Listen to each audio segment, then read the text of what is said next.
अस्सलाम वालेकुम। फ़जर के बाद मेरी बिल्ली बैठ गई मेरी गोद पे मसाज लेने। फिर उसके बाद मैंने उसे नाश्ता दिया। नाश्ता देने के बाद अपनी डेली का विटामिन्स दिया। फिर उसके बाद याद आया कि मुझे लॉन्ड्री करना चाहिए। लॉन्ड्री करने के लिए मैं जब जा रही थी तो देखा एलिवेटर काम नहीं कर रहा था, तो मैंने कहा मैं तो किसी सुपरमैन की औलाद तो हूँ नहीं। स्कूल जाने से पहले मेरी बेटी ने कसम खाई थी कि अपनी माँ को और गरीब कर देगी। तो उसके बाद मैंने एक औरत को देखा, वो जॉब भी कर रही थी, वैक्यूम भी कर रही थी। तो मैंने कहा आजकल की औरतें बिल्कुल मर्दों से किसी से कम नहीं है। फिर उसके बाद मैं अपनी बेटी को स्कूल लेके जाते वक्त अपनी अम्मी के घर के पास गई, तो वहाँ पे मेरा कज़न था। उसने एक दो ठुमके मारे और वो अपने रास्ते गया, मैं फिर अपने रास्ते चली गई। उसके बाद मैं अपनी बेटी को स्कूल छोड़ने गई, तो बेटी ने कसम खाई हुई थी कि उसने उतरना नहीं है। मैंने कहा खुदा को मान, तू जा पढ़ ले मेरी तरह, वरना झाड़ू पोछे करना शुरू कर देगी तू शादी के बाद।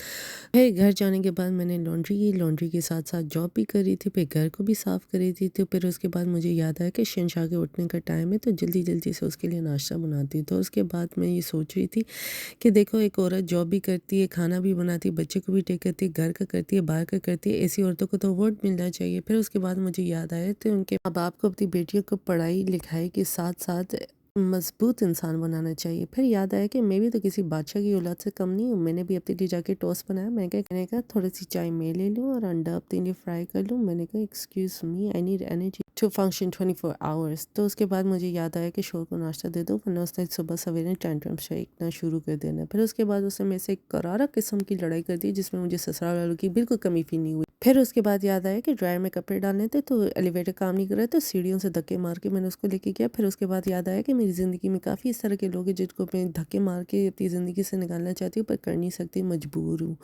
तो उसके बाद याद है कि मेरी अम्मी ने मुझे फ़ोन किया कि भाई आओ अपना बच्चा लेके जाओ। तो फिर बच्चा लेके जाने के बहाने मैंने अम्मी को कहा चला चाइनीज़ खाते हैं। तो मैंने अम्मी को कहा अम्मी खाओ ना, तुम क्यों नहीं खा रही? वो कह रही थी एक्सक्यूज़ मी, मैं अपने हीरो के बगैर तो कोई नवाला नहीं ले सकती। वो है तो मैं हूँ तो वो है।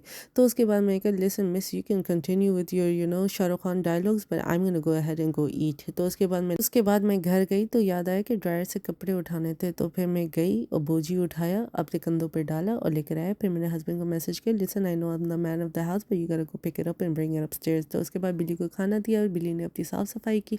फिर जैसे ही मैंने छत की तरफ देखा, मैंने 3 मच्छर देखे। मैंने कहा ये 3 औरतें मेरी ज़िंदगी में इस तरह के हैं जो पूरा दिन रात मेरी गीबतें करती है, मेरे पीछे पीछे बातें करती है। मैंने कहा यार मेरा शौहर तो आ जाए काम से, तो मैं उनको कहूँगी कि इनको मच्छर को मार दो जिस तरह कल किए थे। ओके अल्लाह हाफ़िज़, मैं सोने गई, बाय।